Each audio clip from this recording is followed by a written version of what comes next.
Hey, this is D Knight, This is Carol. This is Ty. and you're listening to the Pardon the Insurrection podcast, where apparently we do podcasts from bed now.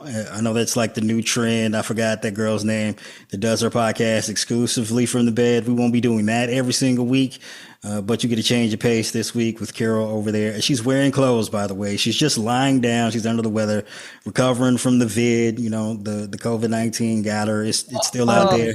Rona got you. Tens of YouTube viewers, you'll see. Hey, we got 5,000 something subscribers on YouTube, which is pretty good considering we just really started doing YouTube. We didn't put any videos on there. Yeah, apart from that, yeah, I like to vote for presidential candidates, as does this podcast, presidential candidates who don't have to worry about fleeing the country if they lose. So in case you missed it, Trump made his valiant return to Twitter the other day. Apparently things must be spiraling down to the point of doom if that's the case, because he spent the last 3.5 years basically avoiding the place, trying to pump up the stock at Truth Social, which is flailing. Wait. How many of those years was he banned from Twitter? 1.5 years. Yeah, but remember when Elon was doing all the making those weird ass, thirsty ass memes where he's like, with the ass sticking. I unbanned Trump, but his deal doing with a lot of pygmy shit. He can't tweet because he has to give exclusivity to Truth Social. Well, he can. I think there's like a time limit. So he has to, whatever he posts on Truth Social, he has to wait X amount of hours before he can post it on other social media platforms. But it's not like he's going to get sued by the board or anything. They're his fucking family. But that stock is tanking. Board. I mean, there is. Nobody holds him to any of his promises ever. It's not like you'd be stupid to accept a promise from him. So totally fair. But he's back and the stock is tanking anyway. So this will hopefully be the death knell before he can possibly start cashing out by selling stock next month. But we're not going to talk about that part of it today. So apart from his gallant return to the Twitterverse, Elon Musk, everyone's favorite billionaire fuckhead, decided to host a X Spaces exclusively with Trump. It's somewhat in the vein of like a podcast interview, but you know what Spaces is if you've been on Twitter. Anyway, that went disastrously poorly. It seemed as though it took like 45 minutes just for it to start working. I think the sound was out. Elon Musk attributed to a denial of service attack or something like that, which clearly wasn't the issue. It's just the fact that his website is shitty, and he fired all of his employees and his chief engineers that run the fucking thing and keep it working. That's why it glitches half the time. Like your tweets barely show up. You can't see the likes half the time. Like sometimes it just like all the tweets just seem like they're encoded to show you. I've been untweeted. Like I know that I've retweeted certain tweets, and then they'll come up again in my feed, and there's no like indication that I've retweeted or liked them, and I'm like, wait, this tweet is familiar. I know I liked or retweeted this. Yeah, same shit happens to me. And I don't know if it's just like individual page admins deleting comments, but when I make comments on like bigger posts, it'll tell you there's like this many responses and you can't see any of them. I've had that too, where it's like, oh, you got this many responses, so I'll click to see them, and there's nothing.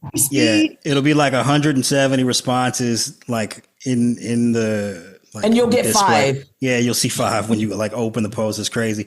My tweets don't go through half the time. The shit is just dysfunctional. I mean, I actually am impressed that he's managed to hold it together with like bubblegum for this long. So kudos to him for that. But this Spaces went poorly. Even speaking just in terms of like how it was engineered. But apart from that, the content was fucking terrible. I think it was over an hour of Trump basically rambling about some nonsense. He said the same thing, and then it was like, oh, the most epic interview ever coming. There's like what Trump's War Room, I think, had posted that. And so like after what's her name? Bethany Mandel, the girl who wrote a book on DEI, but when she was asked in the interview what DEI is, she couldn't explain it.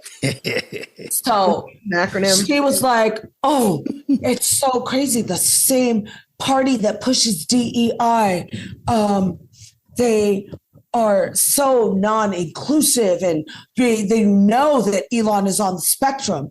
So when they say he wasn't a good, I'm like, it's a lot of people who are on the spectrum who host podcasts and speak publicly, who aren't a fucking disaster. That's There's also like a ton of people in the world who are on the spectrum, and that doesn't give you carte blanche to be a piece of shit. Like or there's Nazi. Exactly. People on the spectrum who are lovely. Most of it has nothing to do with. Yeah, exactly. So yeah, being on the spectrum doesn't give you carte blanche to be a piece of shit or a Nazi or a racist or a Trump supporter for that matter. So more specifics, which Trump supporter encompasses all of that. So fair, but more specifically to the content of the Twitter Spaces. There are numerous conversations between Trump and Elon where Trump basically appeared to be slurring his words, inability to speak clearly and coherently for that matter. What the fuck was that all about? Because that whole, the lisp thing, and, lisp, and people were like, oh, you're making fun of him. I'm like, bitch, he just gave a press conference. That's not his stilo. That's not, Biden has a stutter. That's something that everybody knows. That's been a long time coming, given, whatever.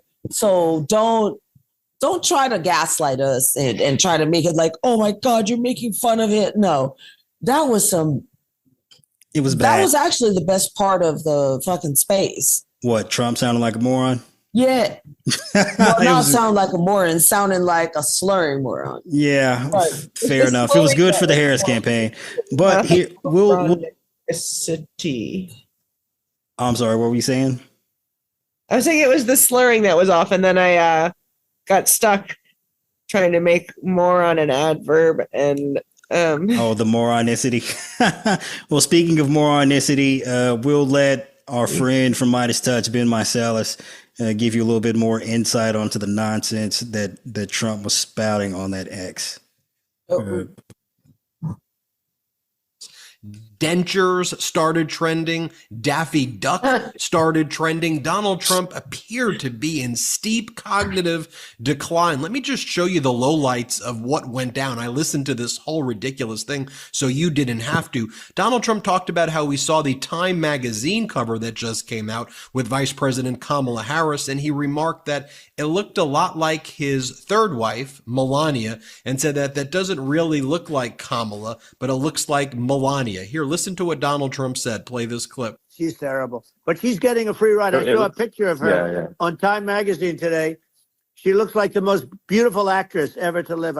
It was a drawing, and actually, she looked very much like our great first lady, Melania. She didn't look. Yeah. She didn't look like Camilla. That's right. But of course, she's a beautiful woman, so we'll leave it at that, right? Now take a listen to Donald Trump slurring his words right here. This is some of the worst slurring I've heard from Donald. Try to even make out what he's saying right here. Play this clip. But that's okay. That's the way I get treated, and I don't mind that at all. What I can tell you is this. We cannot have a Democrat. We cannot have her. She's incompetent. She's as bad as Biden in a different... Look, she hasn't done an interview since this whole scam started. And say what you want. This was a coup. This was a coup of... Same thing here. Donald Trump is asking Elon Musk if he should get paid for being on this Spaces. And you'll hear Donald Trump just kind of slur his words, pauses in between what he's saying. He does not seem well at all. Here, play this clip. Well, wow. I think in terms of people... That's bigger than you said. You said 25, and you're much more than double that number, 25 million. I think you're going to be 60 or 70. And I guess over a period of time, hey, I congratulate you. Do I get paid for this or not? Well, Yeah, there's a lot in there. So was that a one clip that wasn't that was one clip like of those words he said? Sequence? Yes, that was single. Yeah. Yes, that was an actual whole clip, like unedited, just straight in the conversation. And he sounded like that for an hour, and that's why Daffy Duck was trending. Yeah. The voice. I mean, I heard the voice, but it was like that there was a complete non sequitur. Well, that's how he speaks. So apart from the slurring, kind of like they cut it and then apart from the slurring, like maybe he's doing drugs. I don't know. I mean, obviously he's known like publicly to not consume alcohol, so that's likely not an option. But hey, just because you don't do alcohol, because what happened with your family, doesn't mean you don't do drugs. Ask a son. Also, there was another point Trump made in there about seeing the Time cover with Kamala Harris, and he said she looks like Melania Trump. Like, what the fuck? What photo? That shit was wild to me. It was like that was the bridge that he made in his own mind. But he did admit that Madam V is a beautiful fucking woman. I mean, she is gorgeous. She looks like the most beautiful actress on the planet. I mean, she's fine. She's fire.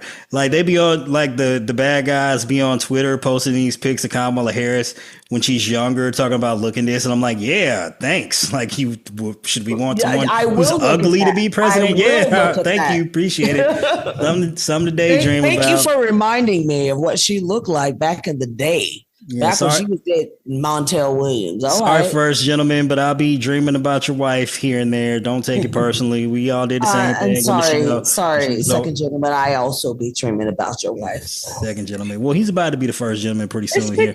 Does look like Melania? He's high, Carol. Don't pay him any mind. But yeah, that was just it. I don't know what's wrong with this guy, man. Like this reminds me of everything. So when he was doing everything is wrong with that guy. We'll just leave it at that.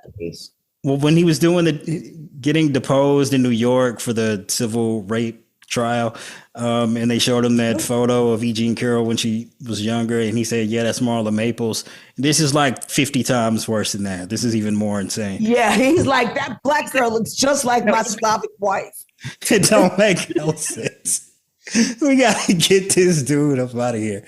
But look, that wasn't like the only insane revelation that came out of Trump's Twitter/X space with Elon Musk. We'll play yet another clip for you. And again, I told you the crime rates all over the world are going way down, which makes sense. In fact, the next time what we'll do is if something happens with this election, which would be a horror show, we'll meet the next time in Venezuela because it'll be a far safer place to meet than our country. Okay, so we'll go. You and I will go, and we'll have a meeting and dinner in Venezuela because that's what's happening there. Yeah, he's basically saying if he loses the election, he's going to flee the country. We're seeing that motherfucker's bail right now. These his passports, and because he already said what he plans, and that makes me wonder. What the fuck? Because this isn't the first time that he's mentioned Venezuela. Well, this isn't the first time he's mentioned leaving the country if he loses. Yeah, but just now he knows that it's like, fuck you. Has he left the country at all since he left the presidency? Has he left the country? No, he hasn't left yet. Or no, he hasn't left since. No, that's not true. I'm sorry. He did leave the country once. I believe he went to, was it Europe or something? Earlier this year, possibly. I think he was like having a court case going on, and he decided to leave the country instead since he didn't have to be president. But it did seem like he was trying to flee the country, even though he wasn't going to get sentenced at the time. It was pretty bananas. But yeah, just this guy. Like, obviously, the feds need to be. Jack Smith's team needs to be taking that information to court. Where the fuck is Merrick Garland? Is he in a basement? Is he in Biden's basement? Did they swap places? He's out here doing some work. I mean, again, he's already been indicted a few times, and the investigation's ongoing. And they're still locking up dudes from January 6th. A dude just got 20 years, or did he get 20? Yeah, 20 years the other day. 19 years, something crazy like that. I was listening to that. I was listening to Legal AF with Popak, and he was talking about like this dude is, and not a big name like Stuart Rhodes or an Enrique Tarrio, but he was out there fighting with the cops. One of the longest sentences for his role in January 6th. Yeah, he was out there battling with the cops for hours. He was wilding the fuck out. Yeah. So like that's still ongoing. I mean, look, the Justice Department has its hands full. I personally think one of the problems we've seen over the course of the last 4 years is they've just been understaffed, considering the massive undertaking that it was just to investigate and arrest and try all those dudes who were on the ground on January 6th, not to mention cleaning up. It's okay. You hold up your toilet paper. Be proud. Yeah, but they definitely need to go back to the judges and play that for them, and maybe request some kind of change. Carol's playing with her pussy. No, that was a dog. That was a dog. That was Luna. Yeah. Who had the cat? Yeah. Dog. Oh, that was Luna? Oh, okay. Dog and Beto today. But also Trump, because it never stops, also said yet more insane things on that Twitter Spaces with Elon Musk. Just this guy is such a disaster. Like, how did he ever make it to the White House in the first place? It was like the whole thing. Wait, I got another video. Ridiculous. Okay, go ahead. Yeah, here we go. And what I'm going to do, one of the first acts, and this is where I need an Elon Musk. I need somebody that has a lot of strength and courage and smarts. I want to close up Department of Education, move education back to the states, where states like Iowa, where states like Idaho, not every state will do great, because states that basically aren't doing good now. You look at Gavin Newsom, the governor of California. He's terrible. He does a terrible job. So he's not going to do great with education. But of the 50, I would bet that 35 would do great, and 15 of them, or 20 of them, will be as good as Norway. Norway is considered great. You can name them. I mean, they're so good. Some of these countries are so good. But if you go into some of these really well-run states, we have states that don't know what debt is. We have states that have low taxes, no debt, everybody working. They're really well-run. Sure. And maybe they have certain advantages in terms of location, in terms of, the land or the sun and the water and the whole thing. There are a lot of advantages that some people have. But sorry. Yeah, he just sounds like Daffy Duck. It's incredible. He really I was like when someone had did like the picture of when Trump was looking at his phone, like trying to look all like presidential and shit, and still wearing like the USA pin, the American flag pin, and then they had changed it out for fucking Sylvester the cat, and it was like, this is perfect. It's like this is perfect. I gotta find that, but no, I mean, just like we got a dude running. Oh yeah, we'll be right here. So this moron says he's going to eliminate the Department of Education. That would just be disastrous for nearly every state, including the good ones that he was referring to. And I mean, it's just part of the thing. Like, Department of Education. Good ones are if he thinks California is going to be one of the best. Yes. No, he's talking about Iowa, Norway, and Idaho. Like they are the beacon of education for the rest of the fucking country. I thought he said they were going to fail. No. Well, I do know that people in Idaho think that you can re-implant an ectopic baby. So that's why they shouldn't have reproductive health care. And I also know that they denied free lunches, but then raised their own reimbursement for. Yeah, the Iowa state legislature block free lunches for kids, but then raise their meal vouchers. Like, just Jesus Christ.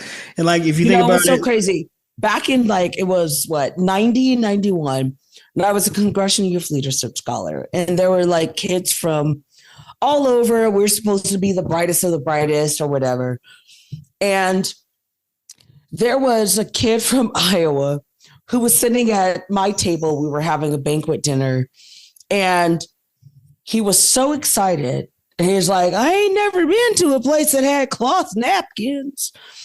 And somebody said Iowa stands for idiots out walking around. And when I think about Chuck Grassley today, hey man, if it's the bill. And that was fucking 35 years ago in fucking 1990.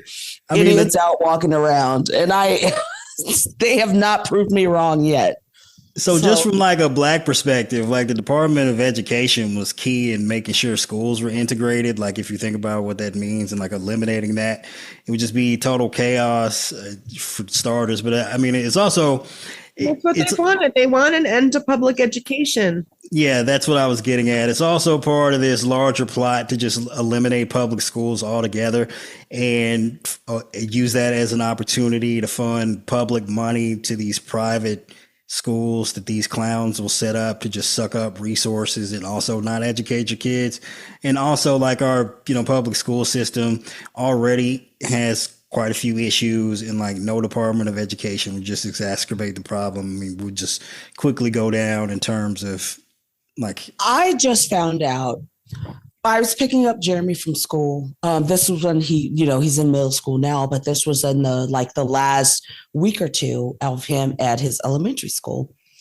And there were these people outside with clipboards. It's called a menacer. I had no idea that my son's school, one of 18 schools in EPISD that don't have air conditioning. Oh, that's fucking crazy. And yeah. Dog, it's high down there. You in Texas. Clue. And he was like, hey,